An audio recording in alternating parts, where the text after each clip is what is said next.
So, paano ba tayo gagawa ng topical sermon outline? So, this is the basic, pinaka-basic na outline. Number one, look for a subject. So, we have to pray. I-share na rin natin yun, no, about the preparation, how to make a sermon outline. So, you have to pray for a subject.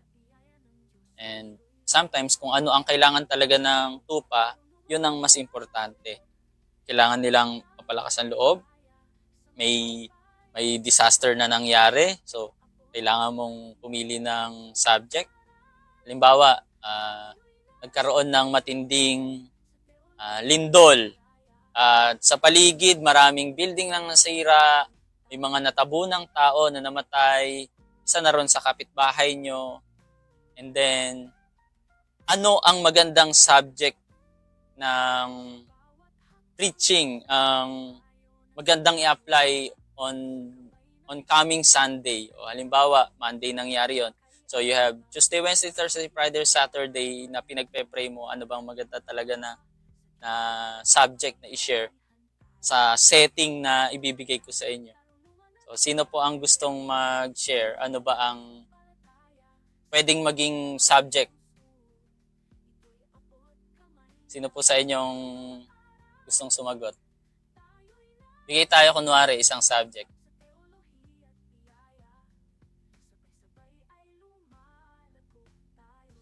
Subject is one word lang or two words. Halimbawa, obedience,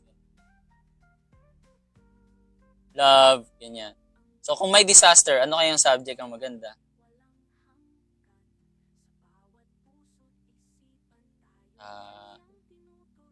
Si Brother Wesley, ano sa tingin niyo po? Nagtatawag na ako, wala sumasagot eh. Kahit anong subject, Pastor?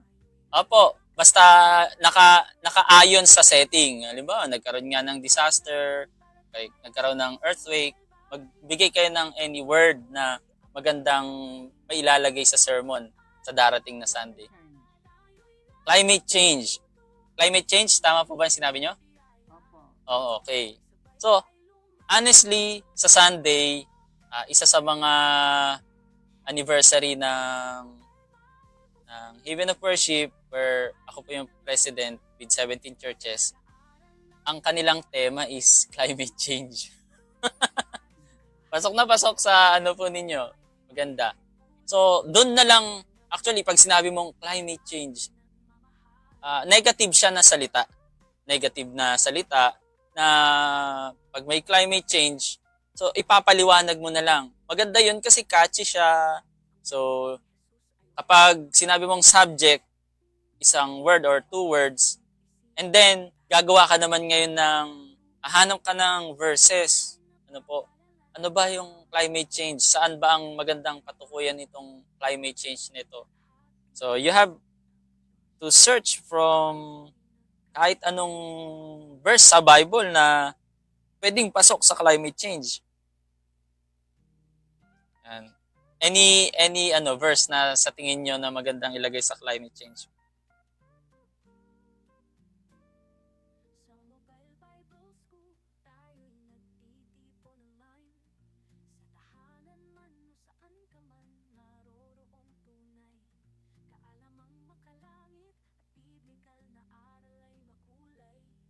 Suggestion. Pwedeng pag positive ng climate change. Halimbawa na lang yung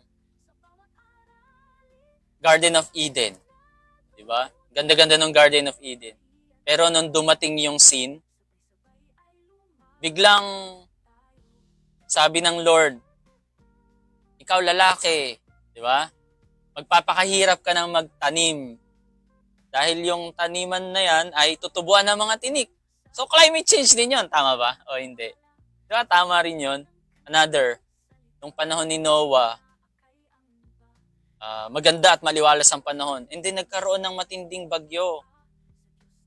Bumulwak yung tubig mula sa langit at sa ilalim ng lupa.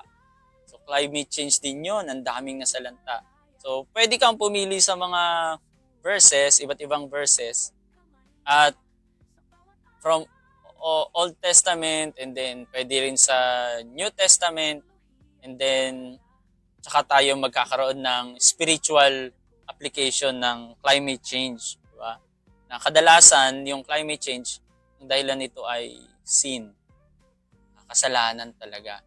So choose verse that are coherent and analyze. So you have to analyze, matinding pag-aaral ang kailangan doon. And then you should have to make a theme. Pwede bang theme yung climate change? Pag sinabi mong climate change, pwede yung title. Pero pag theme, mas mahaba siya, hanggang 9 words, that will explain kung anong gusto mong patukuyin para manarrow or magkaroon ng limit yung tatalakayin nating climate change. Pwedeng spiritual climate change in the 21st century. Ganon. Or spiritual climate change lang. O kaya the protection of God. Di ba? Or protection of God to 21st century Christians in spiritual climate change or in climate change. Pag climate change, walang spiritual, doon na lang sa mga main points natin ilalagay yon. So, ganun po ang pwedeng maging takbo. And then, use a keyword. Kailangan natin gumawa ng keyword kung it will narrow again the main points kung anong kailangan mong patukuyan. Kapag what, may mga keyword na certain na pwedeng gamitin. Kapag how to overcome this climate change, or pag sinabi ko kasing what is climate change, kadalasan mga noun yon na definitive. So you will define those. Kapag ang functional question natin, ito, use a functional question para lumitaw yung keyword. Pag functional question naman kasi, yon, how to overcome climate change. So, pag sinabi mong how, steps, methods, yun naman yung pwede mong maging keyword. And then, tsaka ka gagawa ng main points according to those verses available that you have searched. Okay? And then, make a practical application. Gagawa ka ng application, then make a conclusion. So, try natin gumawa ngayon. Ready na po bang lahat? Say amen. Amen. So, sige po.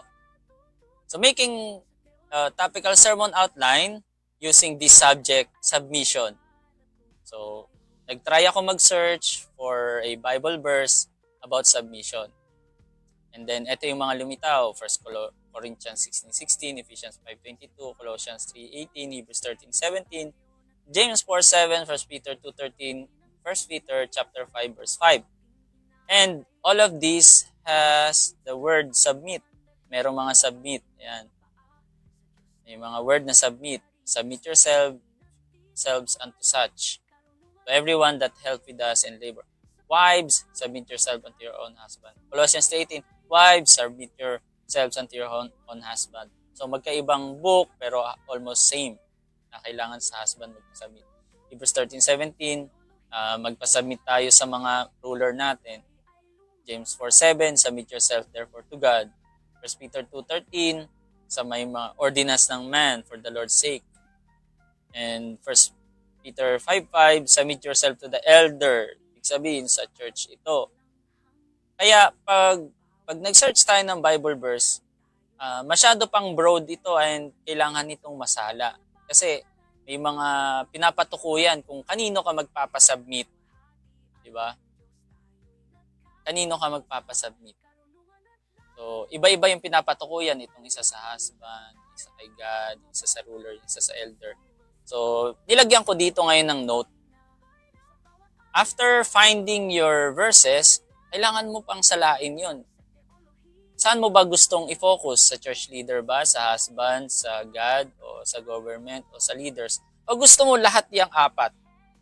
Therefore, kung lahat yung apat na yan, kailangan natin siyang isaayos. Pag ipon-ipunin natin yung wives, submit yourselves unto your husband. So, submission to husband. Another one, Colossians 3:18 sa husband. Itong 1 Corinthians 16:16, about sa church leader. Kasi sabi niya submit yourself sa one that help with us in labor, yung mga nagpagal sa atin.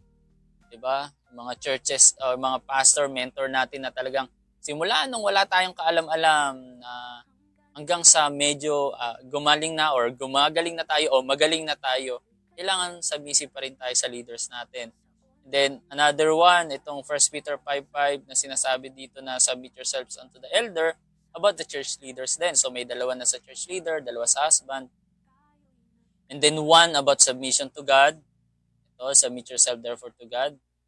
And submission to the government, itong ruler na sinasabi dito, whether it be king or as supreme. So 1 Peter 2:13. And another one here in Hebrews 13:17. Obey them that rule over you. So general na ito. So pwede natin gamitin, dahil general yung 13:7, pwede mong gamitin to na pinaka main text, pero hindi text, walang gagawin natin kundi topical. So now, make a team. So, submission to authorities. Pag sinabing authorities, lahat sila ay, ibig sabihin, there's someone who is higher than us in position. Yun yung authorities. So, yun na yung team natin. Submission to authorities. Ang atin pong subject is about submission. And then, gagawa tayo ng keyword. O kaya mag-iisip tayo ng functional question para makabuo ng keyword. So, mas magandang team mula sa salitang submission to authorities ay meron akong ginawang theme dito, our mission of submission. So, ano mas maganda? Submission to authorities o salitang our mission of submission? Di ba mas catchy? Yung our mission of submission. So, ito ang tawag dito proposition. There are 4 authorities where we must be submitted to fulfill our mission according to the Bible. So, 4 kasi yung authorities na yan. Si God, sa church leader, authority sa husband, and yung authority ng government. Kaya ang keyword dyan ay yung authorities. Okay? Yung authorities. There are 4 authorities. Ito ay, what are the 4 authorities? Yun yung pwedeng maging question naman dyan. So, what? Yun na yung pinaka magiging functional question natin. So dahil sa keyword tayo, bibigyan ko po kayo ng maraming example about keyword. Para alam natin yung salitang keyword. So more keyword sample here. Pag sinabi mong what, sa interrogative statement o gagawa ka ng question, hindi kasi pwedeng walang functional question. Ito, functional question. Kailangan natin gumawa ng functional question talaga using what, why, where, when, or how. And then, magiging ang tawag doon ay interrogative statement. So, magiging statement siya.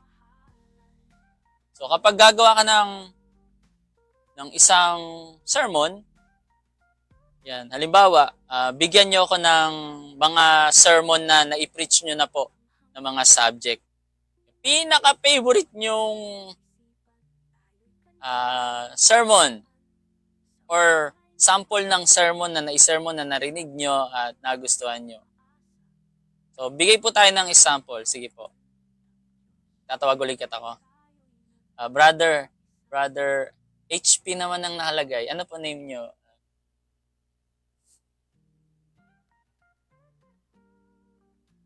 Michael po.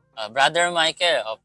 Pastor Michael po ba? Okay. Sige po. Anong isa sa mga kinukumutan yung preaching, yung tema ng preaching na i-share nyo na? Any theme? Yung title po. Apo. Yung Trust in the Lord. Trust in the Lord. Ayan. So, sa trust in the Lord na yan, interview tayo, no? May mga main points po kayong shinare, di ba po? So, sa tingin nyo, ano ang ginamit nyong interrogative statement? How to trust? What to trust? Or what is trusting? Or why trust God? Ano sa tatlo? Why? Bakit natin kailangan magtiwala kay Lord? Opo. Tama po ba yon? Mm. So, pag sinabi mong why, ano ang magiging keyword niya? So, it's either, kadalasan na ginagamit na keyword ay reason. Di ba? Bakit kailangan? Anong mga rason? Or, ano ang cause? Ano ang dahilan kung bakit natin kailangan? Or purpose? Ano bang purpose? Bakit kailangan nating mag-trust kay Lord? Or motives? Ano bang motibo ng taong kailangan mag-trust? So, yun yung sinasagot ng why. At kailangan, meron tayong mga tinatawag na keywords. So, these are keywords. Mahalaga ito. Kopyahin nyo, screenshot nyo. Hindi ko po nilagay dyan sa, ano nyo po, ang tawag dito, manual. But, dahil recorded ito, at meron tayong PowerPoint presentation, yan, available itong PowerPoint presentation only to your pastor, no? Siya as a director of the church. So, ito po yung mga sample. So, another, magbigay tayo ng example natin na na-preach. Nakapag-preach na rin po kayo, Brother Rogelio, or kahit teaching or sharing. Sa Yes po. Okay, ano po yung pinaka-favorite nyo na theme or na i-preach na sermon? Yung putting God first. Putting God first. So, ano sa tingin nyo ang naging interrogative natin from why, what, when, how?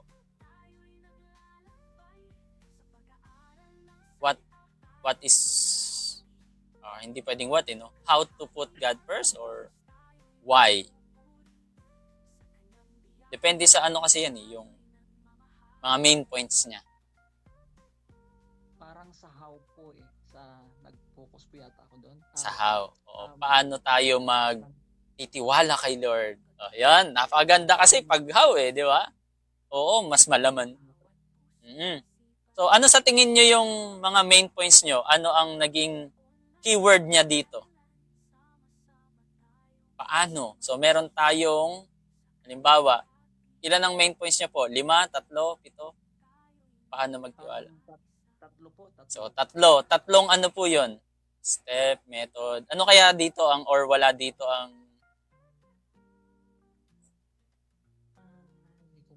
hindi nyo, So, pwede kahit alin dito actually pwede. Di ba po? So, may 3 step paano magtiwala. 3 strategy, 3 method, 3 prosesa. O, di ba? Kahit alin dito, 3 procedure, 3 sistema. O, di ba? So, yun yung tinatawag na keyword. Hindi pwedeng walang keyword. Kailangan talaga ng keyword doon. At kadalasan ng mga, yun nga, yung pinakuha ko po kayo ng mga books and then tinignan nyo yung theme. Sometimes, those keywords are nandoon sa theme. But, tulad nga ng nasabi ko sa inyo, mas maganda na wala yung keyword sa theme. Pwede rin naman ilagay, pero mas maganda na wala. Hindi ko naman sinasabing ano. So, sometimes, I'm using also those keywords and putting to the theme. So, halimbawa, 7 strategies how to trust God. O, di ba? Meron palang ganon. Or key, susi, 7 keys. May mga susi pala para magtiwala kay Lord. O pag wala sa sistema, 7 system, mga ganyan. Procedure. So, ito po yung mga keyword. So, pag sinabi nating what, kadalasan, what are the things? Diba? Or what are the truths that the Bible said about trusting God? There are, halimbawa, 3 folds of trusting the Lord to define how to trust God. Pwede din ganyan. So, what are the 5 advices how to fear the Lord? Mga ganyan. So, takeaways, manifestation, instruction, characteristic, secrets. Marami din gumagamit ng salitang secrets. What are the 5 secrets of giving? Diba? Or blessing? Or overflowing blessing? Ganon. What are the 5 secrets? Kaya Pag sinabi mong attitudes, what then? Direction, lesson, secret, kinds, or type. What are the 3 types or 5 types of love according to the Bible? What ang gamit niya? And then ang keyword ay yung types. Pag how naman, tulad ng sinabi natin kanina, step, strategy, method, process, approach, way, technique, manner, system, practices, procedure, or style. And marami pa, actually marami pa yan. Ito lang yung naisip ko eh. Wala alam ko na marami din po kayong pwedeng mayamblog dyan. Pag sinabi mo namang who, kasi may mga subject na ang sagot naman ay who, or ang tanong ay who, at ang sagot ay character, person, entity, persona, and beings. Diba?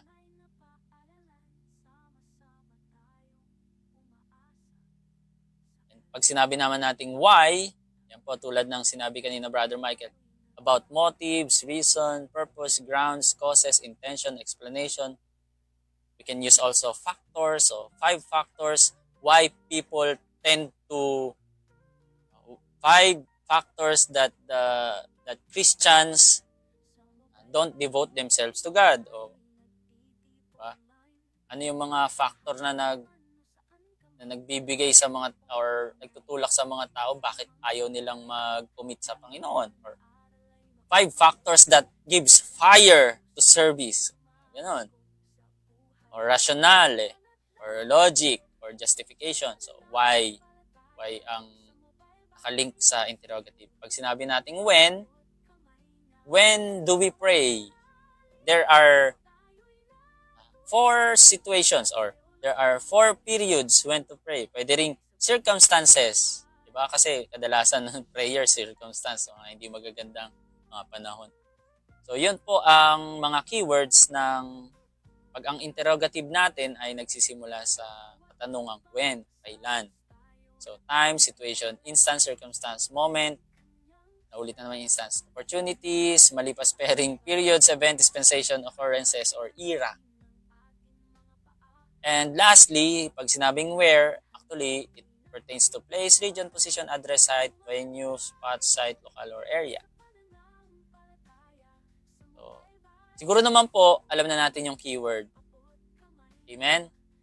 So, keywords. So, ngayon, maglalagay tayo ng keywords dito. Kung ang subject natin ay submission, ang ating pong theme ay our mission of submission. So, magkakaroon tayo ng proposition na, alam niyo mga kapatid, merong 4 authorities na where we must be submitted to fulfill our mission according to the Bible. In terms of submission. So, use a functional question. What are the 4 biblical authorities where we must be submitted to fulfill our mission? So, ang atin pong naging, tulad kanina sinabi ko, na keyword ay yung authorities. So, 4 biblical authorities. So, what are these 4 biblical authorities? So, write down the main points. Ano naman yung main points ulit? Ayun na, submission to God, submission to the church leaders, submission to husband, and submission to the government. So, yun. Then, gagawa tayo ng practical application every main points. Submission to God, and then gagawa ka ng practical application after explanation. Submission to the church leaders, then same process, submission to husband and government. And then, at the end, make a conclusion. So, pagkatapos mo mag-make ng conclusion, tsaka ka mag-isip ng magandang introduction. Or, kahit wala pang conclusion, basta meron ka ng main points, tsaka ka gagawa ng introduction. Actually, hindi introduction ang mauna. Mauna dapat main points. Dahil, kailangan mo muna ng produkto bago mo siya i-market. At pag minarket mo, that's an introduction. Diba? Para magkaroon ng commercial. Yun yung tinatawag na introduction ni commercializing. You are marketing your product na kailangan nila ito bilhin. Kailangan nila itong sundin. Kailangan nila itong gawin. So huli ginagawa talaga ang introduction at saka conclusion.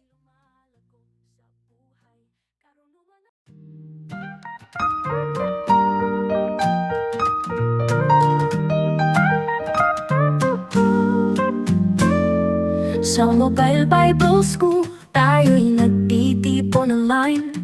Sa tahanan man o saan ka man, naroroong tunay kaalamang makalangit at biblikal na aral ay makulay. Sa biyaya ng Diyos tayo'y lumalago sa buhay, karunungan at lalim sa pananampalataya. Sa Mobile Bible School, ito'y abot kamay na. Sa bawat aralin, tayo'y natututo sa teolohiya at biyaya. Sabay-sabay ay lumalago tayo.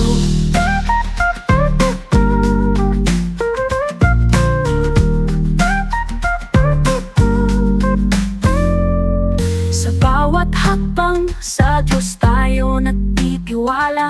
Sa gabay ng Kanyang salita, ating inaakay ang iba. Kahit saan man dalhin ng ating mga paa, sa Diyos na makapangyarihan tayo'y nagtitiwala. Karunungan at lalim sa pananampalataya. Sa Mobile Bible School, ito'y abot kamay na.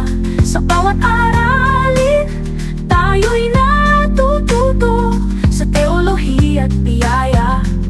Sabay-sabay ay lumalago tayo.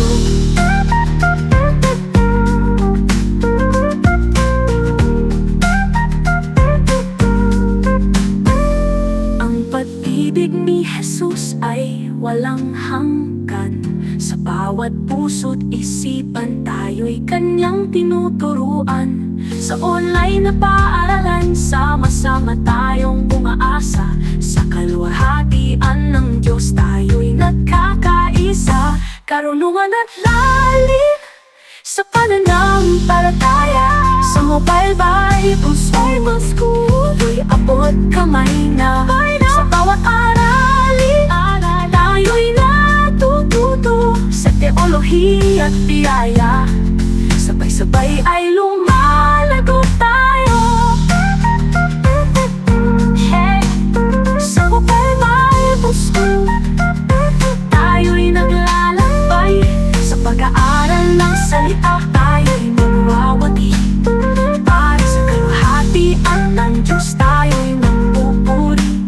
Sa Kanyang biyaya, tayo'y nagmamahalan.